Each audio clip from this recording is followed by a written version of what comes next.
ہمیں عام طور پر یہ لگتا ہے کہ میرا مطلب ہے یہ جو مصنوعی ذہانت یا اے آئی یہ کلاؤڈ میں بیٹھا کوئی بہت بڑا سا خود مختار سپر دماغ ہے۔ بالکل، ایک ایسا دماغ جو سب کچھ خود کر رہا ہے۔ ہاں، جو ایک جادو کی طرح ہمارے لیے ای میلز لکھ رہا ہے، تصویریں بنا رہا ہے اور یعنی ہمارے پیچیدہ مسائل سیکنڈوں میں حل کر رہا ہے۔ لیکن آج کے اس تفصیلی جائزے میں جب ہم سورسز کو گہرائی سے دیکھتے ہیں تو ایک حیران کن حقیقت سامنے آتی ہے۔ اور میں کہوں گی کہ وہ حقیقت تھوڑی پریشان کن بھی ہے۔ بالکل، پریشان کن ہے۔ کیا ہو اگر میں یہ کہوں کہ اس نام نہاد جادو کے پیچھے اصل میں کینیا کے وہ غریب ورکرز ہیں جو دن کے صرف $10 پر کام کر رہے ہیں؟ صحیح۔ یا پھر فن لینڈ کی جیلوں میں قید وہ لوگ ہیں جنہیں اے آئی کا ڈیٹا لیبل کرنے کے لیے استعمال کیا جا رہا ہے؟ دیکھیں، یہ واقعی موجودہ دور کا ایک ایسا سچ ہے جو اس پوری ڈیجیٹل عمارت کی بنیادوں پر ہی سوال اٹھا دیتا ہے۔ یعنی ہم نے مشینوں کو خود کار تو بنا دیا، لیکن اس عمل میں ہم نے انسانوں کو ایک ایسی مشینی زنجیر کا پوشیدہ اور سستا پرزہ بنا دیا ہے جسے کوئی دیکھنا نہیں چاہتا۔ یہ تو ہے، اور یہی وہ بنیادی تنازع ہے جس پر ہم آج بات کر رہے ہیں۔ یہ سفر جو انڈسٹری 4.0 کی منافع خور رفتار سے شروع ہوتا ہے اور پھر ایک نئی سوچ یعنی انڈسٹری 5.0 کی طرف جاتا ہے، جہاں پوری کوشش یہ ہے کہ انسان اور ماحول کو دوبارہ اس نظام کے مرکز میں لایا جائے۔ یہ محض مشینوں کی بات نہیں ہے، بلکہ بطور معاشرہ ہماری بقا کی بات ہے۔ تو چلیں ذرا اس کی تہہ تک پہنچتے ہیں۔ اگر ہم تاریخ پر نظر دوڑائیں تو اوزاروں کا استعمال تو ایک بہت سیدھا اور سادہ سا عمل ہوتا تھا۔ بالکل، جیسے ایک دور تھا جب ہتھوڑی انسان کے ہاتھ کی طاقت بڑھاتی تھی، لیکن ہتھوڑی خود یہ فیصلہ نہیں کرتی تھی کہ کیل کہاں ٹھوکنی ہے۔ صحیح کہا آپ نے۔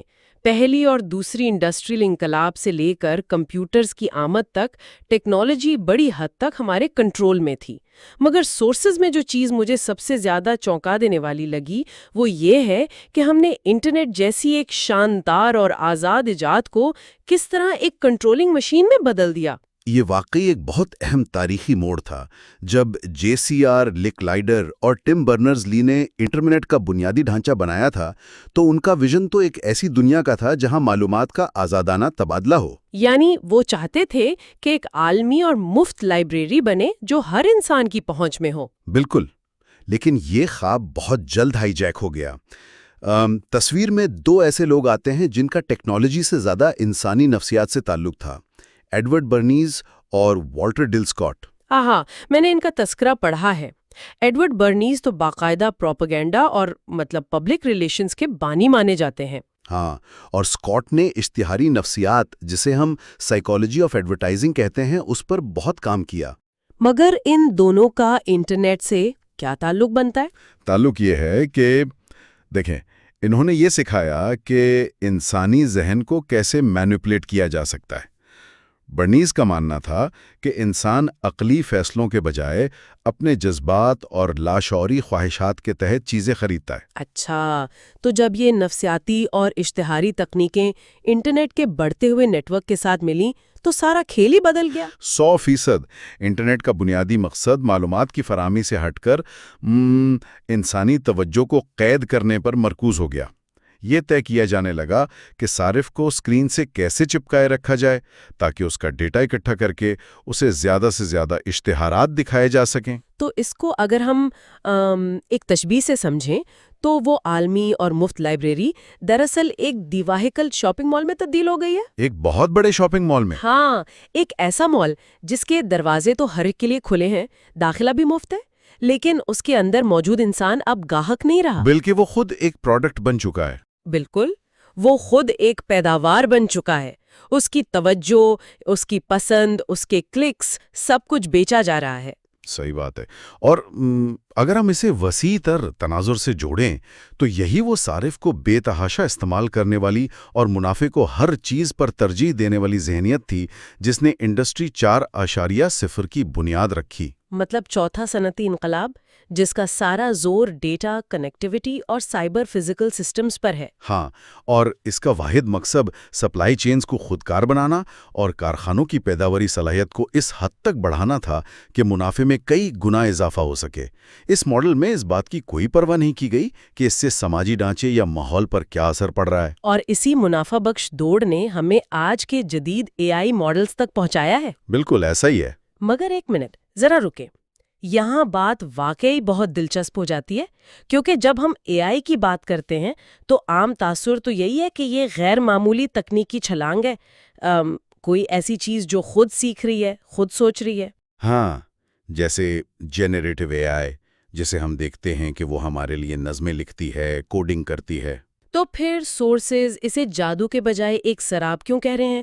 کیا اس بے تحاشا مشینی ترقی نے انسان کو سسٹم سے باہر نہیں کر دیا؟ دیکھیں، یہ سراب اس لیے ہے کیونکہ ہم اے آئی کو انسانی شعور کے پیمانے پر ماپنے کی غلطی کر رہے ہیں۔ سورسز میں کلاڈ شینن کے مواصلاتی نظریے کا بہت گہرائی سے ذکر کیا گیا ہے۔ آہاں، وہ انفارمیشن تھیوری والا نظریہ؟ جی ہاں، شینن ایک انجینئر تھا۔ جب اس نے 1940 کی دہائی میں اپنا نظریہ پیش کیا تو اس کا مقصد صرف یہ تھا کہ ایک تار کے ذریعے سگنل یا ڈیٹا کو بغیر کسی شور کے دوسری طرف کیسے پہنچایا جائے۔ مطلب اس کے لیے اس سگنل کے معنی کی کوئی اہمیت نہیں تھی؟ بالکل نہیں۔ اسے اس سے غرض نہیں تھی کہ فون پر دو لوگ موسم کا حال ڈسکس کر رہے ہیں یا کوئی ایٹمی جنگ شروع کرنے کا آرڈر دے رہے ہیں۔ اس کے نزدیک سب کچھ صرف بٹس اور انجینئرنگ تھا۔ ارے واہ، تو اس کا مطلب یہ ہوا کہ آج کی جدید اے آئی بھی اسی شینن کے نظریے پر چل رہی ہے؟ وہ معنی کو نہیں سمجھتی، صرف ڈیٹا کے پیٹرن کو سمجھتی ہے؟ بالکل درست۔ جنریٹو اے آئی یا جو مشینیں ٹیورنگ ٹیسٹ پاس کر لیتی ہیں وہ کوئی باشعور ہستیاں نہیں ہیں، وہ دراصل شماریاتی اور ریاضیاتی ماڈلز ہیں جو یہ پیشن گوئی کرتے ہیں کہ ایک لفظ کے بعد اگلا لفظ کون سا آنا چاہیے۔ تو وہ انسان کی اتنی شاندار نقل کر لیتے ہیں کہ ہمیں ان کے باشعور ہونے کا دھوکہ ہونے لگتا ہے۔ ہاں، لیکن اندرونی طور پر وہ کسی بھی چیز کے معنی نہیں سمجھتے، وہ صرف پیٹرن میچنگ کر رہے ہیں۔ یہ بات واقعی سوچنے پر مجبور کرتی ہے، اور جب بات پیٹرن میچنگ کی آتی ہے تو پھر اس کہانی کا وہ تاریک پہلو سامنے آتا ہے جس کا میں نے شروع میں ذکر کیا تھا۔ سستی انسانی محنت والا پہلو۔ ہاں، مطلب اگر اے آئی کے پاس اپنا کوئی شعور نہیں ہے تو اسے یہ کیسے پتا چلتا ہے کہ کیا صحیح ہے، کیا غلط، کیا نقصان دہ ہے اور کیا فائدہ مند؟ جسے بڑی ٹیکنالوجی کمپنیاں چھپانا چاہتی ہیں۔ اے آئی الگوریدمز کو خربوں کی تعداد میں ڈیٹا، تحریریں اور تصویریں دی جاتی ہیں، لیکن الگوریدم یہ نہیں جانتا کہ کون سی تصویر عام سی ہے اور کون سی انتہائی پرتشدد یا زہریلی۔ تو اسے سکھانے کے لیے انسانوں کی ضرورت پڑتی ہے۔ جی، جسے مشین لرننگ کے عمل میں reinforcement learning from human feedback کہتے ہیں، اور مخفف کے طور پر ہم اسے RLHF کہتے ہیں۔ اور یہ وہ انسان ہے جن کا استحصال کیا جا رہا ہے۔ سورسز میں کینیا کی جو رپورٹ پیش کی گئی ہے وہ واقعی رونگٹے کھڑے کر دینے والی ہے۔ بالکل، جہاں ورکرز کو بڑی کمپنیاں روزانہ محض $10 دیتی ہیں۔ ہاں، صرف $10، اور ان کا کام یہ ہوتا ہے کہ وہ اسکرین پہ گھنٹوں بیٹھ کر انتہائی خوفناک، پرتشدد اور غیر اخلاقی مواد کو دیکھیں اور اسے لیبل کریں، تاکہ وہ الگوریدم کو سکھا سکیں کہ مستقبل میں ایسے مواد کو کیسے فلٹر کرنا ہے۔ ظاہر ہے اس سے تو ان ورکرز کی ذہنی صحت تباہ ہو جاتی ہے۔ اور جیسا کہ آپ نے پہلے فن لینڈ کا ذکر کیا، یہ استحصال صرف ترقی پذیر ممالک تک محدود نہیں ہے۔ سورسز بتاتے ہیں کہ فن لینڈ میں قیدیوں کو اے آئی کی تربیت کے لیے استعمال کیا گیا ہے۔ فن لینڈ جیسے ملک میں واقعی اس کی کیا وجہ تھی؟ وجہ یہ تھی کہ فنش زبان کا ڈیٹا لیبل کرنے کے لیے وہاں کے مقامی عام شہری بہت زیادہ معاوضہ مانگتے، تو کمپنیوں نے قیدیوں سے یہ کام کروا لیا تاکہ انہیں نہ ہونے کے برابر پیسے دینے پڑیں۔ تو جسے ہم ٹیکنالوجی کا معجزہ اور ایک خود مختار ذہانت سمجھتے ہیں، وہ اصل میں غریب اور کمزور طبقے کے پسینے اور بعض اوقات ان کے آنسوؤں پر کھڑی ایک ڈیجیٹل عمارت ہے۔ یہی وہ تلخ حقیقت ہے، اور یہاں جو بات سب سے زیادہ حیران کن ہے وہ یہ ہے کہ انڈسٹری 4.0 نے پیداواری صلاحیت تو بڑھائی، لیکن ماحولیات اور انسانی حقوق کو بری طرح کچل دیا۔ اور یہی وہ موڑ ہے جہاں انڈسٹری 5.0 کی اشد ضرورت محسوس ہوئی۔ یہ بہت اہم نقطہ ہے، لیکن اگر ہم بحث کی خاطر تصویر کا دوسرا رخ دیکھیں تو انڈسٹری 4.0 نے ہمیں گلوبلائزیشن دی، سپلائی چینز کو اتنا تیز کر دیا کہ ہمیں دنیا کے کسی بھی کونے سے چیزیں سستی ملنے لگیں۔ ٹیکنالوجی نے کام آسان کر دیا۔ یہ تو ہے۔ تو پھر اچانک یہ شور کیوں مچنے لگا کہ یہ ماڈل تباہ کن ہے؟ یورپین یونین جیسی بڑی طاقت کو انڈسٹری 5.0 کی طرف کیوں بھاگنا پڑا؟ یہ بہت جائز سوال ہے۔ اس کا جواب ہمیں N4 ایکٹ پروجیکٹ کی اس وسیع ریسرچ میں ملتا ہے جس کا سورسز میں حوالہ دیا گیا ہے، جس میں انہوں نے انڈسٹری 4.0 پر لکھے گئے اکیڈمک مقالوں کا جائزہ لیا تھا۔ جی بالکل، 527 سے زائد مقالوں کا تجزیہ کیا۔ اور نتیجہ کیا نکلا؟ نتیجہ یہ تھا کہ انڈسٹری 4.0 نے کارخانوں کو تو تیز کر دیا، مگر اس کا سماجی اور ماحولیاتی پہلو مکمل طور پر تباہ کن تھا۔ مطلب ہم نے پیداوار اتنی بڑھا دی کہ زمین کے وسائل کم پڑنے لگے، پرائیویسی کا تو نام و نشان ہی مٹ گیا کیونکہ سارا سسٹم ڈیٹا کی چوری پر چل رہا تھا۔ اور سب سے بڑھ کر آٹومیشن نے روزگار کے ایسے عدم مساوات کو جنم دیا جہاں کچھ ٹیکنالوجی کمپنیوں کے مالکان تو خرب پتی بن گئے، لیکن عام انسان ملازمت چھن جانے کے خوف میں مبتلا ہو گیا۔ یعنی ہم نے ایک ایسی مشین بنا لی جو دوڑ تو بہت تیز رہی ہے، لیکن وہ جس سڑک پر دوڑ رہی ہے اسے ہی اکھاڑتی جا رہی ہے۔ بالکل درست تشبیہ دی آپ نے۔ اور اسی احساس کے بعد انڈسٹری 5.0 کا تصور سامنے لایا گیا۔ سورسز کے مطابق یورپی یونین نے واضح کیا ہے کہ اب ہمیں ایک ایسے ماڈل کی ضرورت ہے جو 3 بنیادی ستونوں پر کھڑا ہو: انسان دوستی، پائیداری اور لچک۔ انڈسٹری 5.0 کا بنیادی فلسفہ یہی ہے کہ انسان کو مشین کے حساب سے خود کو نہیں ڈھالنا، بلکہ مشین کو انسان کی ضرورتوں اور فلاح کے حساب سے کام کرنا ہے۔ اور جب ہم پائیداری کی بات کرتے ہیں تو یہاں ایک بہت ہی دلچسپ تصور سامنے آتا ہے جسے سرکولر سوسائٹی یا سرکولر اکانومی کہا جاتا ہے۔ سرکولر سوسائٹی واقعی اس نئے ماڈل کی جان ہے۔ فرانس کی پوماکل بازنکوٹ بائیو ریفائنری کی ایک شاندار مثال دی گئی ہے۔ ہاں، وہ جو انڈسٹریل سمبیوسس کی ایک جیتی جاگتی تصویر ہے۔ میں سوچ رہی تھی کہ آپ اس تصور کو تھوڑا سا کھول کر بیان کریں کہ یہ زمینی حقائق میں کیسے کام کرتا ہے۔ ضرور، دیکھیں، فرض کریں کہ ایک ہی جگہ پر 10 مختلف کارخانے یا ادارے کام کر رہے ہیں۔ کوئی چینی بنا رہا ہے، کوئی الکوہل اور کوئی بایو ایتھنول۔ عام حالات میں تو الکوہل بنانے والی فیکٹری اپنا فضلہ یا کچرا دریا میں بہا دیتی نا؟ بالکل، یا اس سے نکلنے والی حرارت ہوا میں ضائع ہو جاتی۔ لیکن اس بایو ریفائنری میں ایسا نہیں ہوتا۔ ایک فیکٹری کی حرارت کو پائپوں کے ذریعے دوسری فیکٹری کو گرم کرنے کے لیے استعمال کیا جاتا ہے۔ ارے واہ! ہاں، اور ایک پروسیس سے نکلنے والا آرگینک ویسٹ یا فضلہ دوسری فیکٹری کے لیے خام مال کا کام دیتا ہے۔ یہ بالکل ایک جنگل کے ایکو سسٹم کی طرح ہے۔ جہاں اگر کوئی درخت گرتا ہے یا پتے جھڑتے ہیں تو وہ ضائع نہیں ہوتے، بلکہ مٹی کی خوراک بن کر نئے پودوں کو جنم دیتے ہیں۔ یہ حیرت انگیز ہے۔ یعنی انہوں نے منافع کمانے کے ساتھ ساتھ ماحولیات کو بچانے کا ایک قدرتی طریقہ ڈھونڈ لیا ہے۔ اور اسی حوالے سے یورپین یونین کے ایک اور اقدام ڈیجیٹل پروڈکٹ پاسپورٹ کا ذکر بھی بہت اہم ہے۔ ہاں، وہ بھی کمال کی چیز ہے۔ مطلب تصور کریں کہ آپ کسی سٹور میں ایک جیکٹ خریدنے جاتے ہیں۔ آپ اس پر موجود ایک QR کوڈ سکین کرتے ہیں، اور وہ کوڈ صرف آپ کو قیمت نہیں بتائے گا، بلکہ وہ پوری تاریخ کھول کر رکھ دے گا۔ وہ بتائے گا کہ اس جیکٹ کی کپاس کہاں اور کس طرح اگائی گئی، اس میں کتنا پانی استعمال ہوا، اور اسے کس فیکٹری میں کن حالات میں سیا گیا، اس کے سپلائی چین میں کتنا کاربن خارج ہوا، اور جب یہ جیکٹ پھٹ جائے گی تو اسے کس طرح ریسائیکل کیا جا سکتا ہے۔ تو اس کا مقصد سپلائی چین سے اس پردے کو ہٹانا ہے جس کے پیچھے بڑی کمپنیاں اپنی خامیوں اور ماحولیاتی زیادتیاں چھپاتی تھیں۔ بالکل۔ اس سے صارف کے ہاتھ میں طاقت آ جاتی ہے کہ وہ شفافیت کی بنیاد پر اپنے فیصلے خود کر سکے۔ اس ساری بحث کو سن کر میرے ذہن میں ایک تشبیہ آ رہی ہے۔ جی بتائیے۔ مجھے ایسا لگتا ہے کہ انڈسٹری 5.0 بذات خود کوئی نیا تکنیکی انقلاب نہیں ہے۔ ایسا نہیں ہے کہ اچانک کوئی اڑنے والی گاڑیاں یا کوئی نئی قسم کے روبوٹس آ گئے ہیں۔ ہاں، ٹیکنالوجی تو وہی استعمال ہو رہی ہے۔ بالکل، بلکہ یہ انڈسٹری 4.0 نامی سافٹ ویئر میں موجود ان ماحولیاتی اور سماجی بگز کو ٹھیک کرنے کے لیے لایا گیا ایک قسم کا پولیٹیکل پیچ ہے۔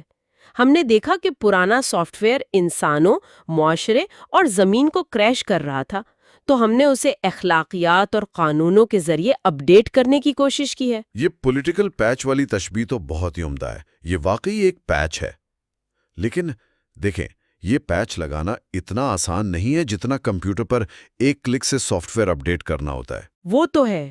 ہم ٹیکنالوجی اور قوانین کو تو شاید بدل لیں، لیکن اس سے ایک بہت گہرا نفسیاتی اور سماجی سوال پیدا ہوتا ہے جس کی طرف سورسز نے بہت خوبصورتی سے اشارہ کیا ہے۔ کہ کیا ہم انسان اس قدر تیز رفتار تبدیلیوں کا سامنا کرنے کے لیے تیار ہیں؟ بالکل، کیا ہم ذہنی طور پر تیار ہیں؟ یہ واقعی اس پوری کہانی کا سب سے نازک حصہ ہے، انسانی عنصر۔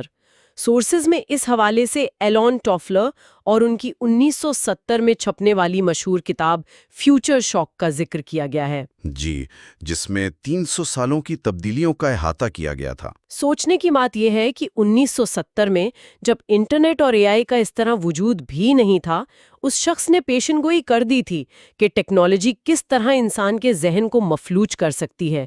تو اس سب کا آخر مطلب کیا ہے؟ کیا ہم واقعی اتنی تیزی سے اپنے ذہن بدل سکتے ہیں یا یہ رفتار ہمیں نفسیاتی طور پر پیچھے چھوڑ دے گی؟ دیکھیں، ٹافلر کی بصیرت واقعی کمال کی تھی۔ فیوچر شاک کا بنیادی تصور یہ نہیں ہے کہ ٹیکنالوجی بدل جائے گی۔ اس کا اصل تصور یہ ہے کہ معاشرے میں تبدیلی کی رفتار اتنی تیز ہو جائے گی کہ انسان اسے نفسیاتی طور پر برداشت کرنے اور اپنانے کی صلاحیت کھو دے گا۔ اور جب بہت تھوڑے وقت میں بہت زیادہ تبدیلیاں آ جائیں تو معاشرہ ایک اجتماعی صدمے کا شکار ہو جاتا ہے۔ بالکل، آج آپ دیکھیں لوگ برن آؤٹ کا شکار ہو رہے ہیں۔ وہ کام کے دباؤ اور ہر روز بدلتی ہوئی ٹیکنالوجی کے ساتھ قدم ملانے کی دوڑ میں ذہنی طور پر تھک چکے ہیں۔ تو ہم اس اندھا دھند دوڑ میں خود کو پیچھے چھوڑ آئے ہیں۔ اب سورسز یہ بتاتے ہیں کہ انڈسٹری 5.0 کی انسان دوست پیداوار کو اگر واقعی کامیاب بنانا ہے تو ہمیں مشینوں کو ٹھیک کرنے کے ساتھ ساتھ انسانوں کو بھی کچھ خاص مہارتیں سکھانا ہوں گی، جنہیں نرم مہارتیں یا سافٹ سکلز کہا گیا ہے۔ تو یہ سافٹ سکلز اتنی اہم کیوں ہو گئی ہیں؟ کیونکہ غور کریں، سخت مہارتیں یا ہارڈ سکلز جیسے کوڈنگ کرنا، ڈیٹا کا تجزیہ کرنا یا حساب کتاب کرنا، یہ سب تو اب اے آئی اور الگورتھم خود کر رہے ہیں۔ مشین ہمارا تکنیکی کام کر رہی ہے۔ جی، تو انسان کی اصل قدر اس کی ان صلاحیتوں میں رہ جاتی ہے جو مشین نہیں کر سکتی۔ ہمیں اب ہمدردی، بہتر بات چیت، لچکداری اور پیچیدہ مسائل پر اخلاقی فیصلے کرنے جیسی مہارتوں کی ضرورت ہے۔ ریسورسز میں اسی تناظر میں ایک اور اصطلاح استعمال کی گئی ہے، سوشل کمپلیکس اڈیپٹیو سسٹمز، یعنی SCAS۔ جی بالکل۔ اگر میں اسے درست سمجھ رہی ہوں تو اس کا مطلب یہ ہے کہ اب ہمارے کام کرنے کی جگہیں سیدھے سادے لینئر سسٹمز نہیں رہے، یہ ایسے پیچیدہ اور جاندار نظام بن چکے ہیں جو مسلسل بدلتے رہتے ہیں، جن میں انسان اور مشینیں دونوں ایک ساتھ مل کر کام کر رہے ہیں۔ بالکل ایسا ہی ہے، اور ان پیچیدہ نظاموں میں زندہ رہنے کے لیے آپ کو ایک ایسا ذہن چاہیے جو تبدیلیوں سے نہ گھبرائے۔ ہمیں اپنی ترجیحات کو اثر نو ترتیب دینا ہوگا۔ انحصار اسی بات پر ہے کہ ہم بحیثیت معاشرہ کتنی جلدی یہ سمجھتے ہیں کہ ٹیکنالوجی کو ہماری زندگیوں کو آسان بنانا تھا، نہ کہ ہمیں ایک ایسی دوڑ کا حصہ بنانا تھا جس کی کوئی منزل ہی نہیں۔ یہ بات ہمیں واپس اسی نقطے پر لے آتی ہے جہاں سے ہم نے شروعات کی تھی۔ اگر ہم آج کے اس پورے تفصیلی جائزے کا نچوڑ نکالیں تو ہم نے دیکھا کہ انسانی تاریخ کا سفر ہتھوڑی جیسے سادہ اوزار سے شروع ہوا اور پھر انٹرنیٹ کو تجارتی مقاصد کے لیے ہائی جیک کیا گیا۔ اور انڈسٹری 4.0 کی بے رحم مشینی دنیا نے پیداوار تو بڑھائی مگر زمین کو نظر انداز کیا۔ ہم نے یہ بھی سمجھا کہ اے آئی کوئی جادو نہیں، بلکہ اس کے پیچھے غریب انسانوں کی محنت کا استحصال چھپا ہے۔ اور سب سے اہم بات یہ کہ انڈسٹری 5.0 کے ذریعے ہم کم از کم نظریاتی طور پر دوبارہ انسان اور فطرت کو اس پورے نظام کے مرکز میں لانے کی کوشش کر رہے ہیں۔ ہم سرکولر سوسائٹی بنانے کی طرف قدم بڑھا رہے ہیں۔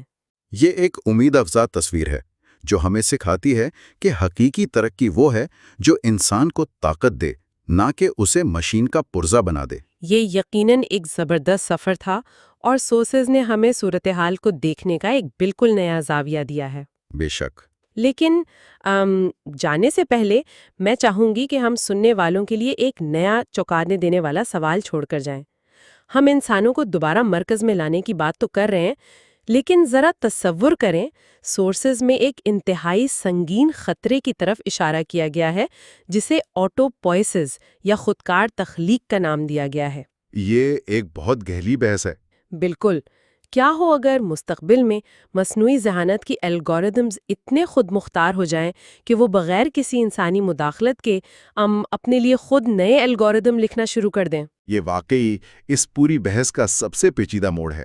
اگر مشینیں خود ہی اپنی نسل بڑھانے لگیں، وہ اپنا کوڈ خود اپڈیٹ کرنے لگیں اور اپنے مقاصد خود طے کرنے لگیں، تو پھر انڈسٹری 5.0 کے انسان دوست ہونے کا سارا تصور وہیں دم توڑ دے گا۔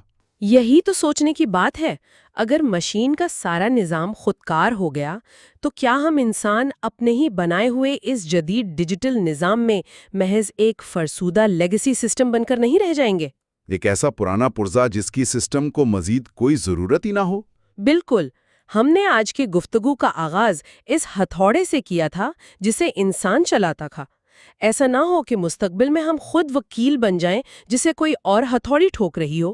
یہ ایک ایسا سوال ہے جس پر ہم سب کو اپنے طور پر غور کرنے کی ضرورت ہے۔ آج کے لیے بس اتنا ہی۔ اپنا اور اپنے ارد گرد کے لوگوں کا بہت خیال رکھیے گا۔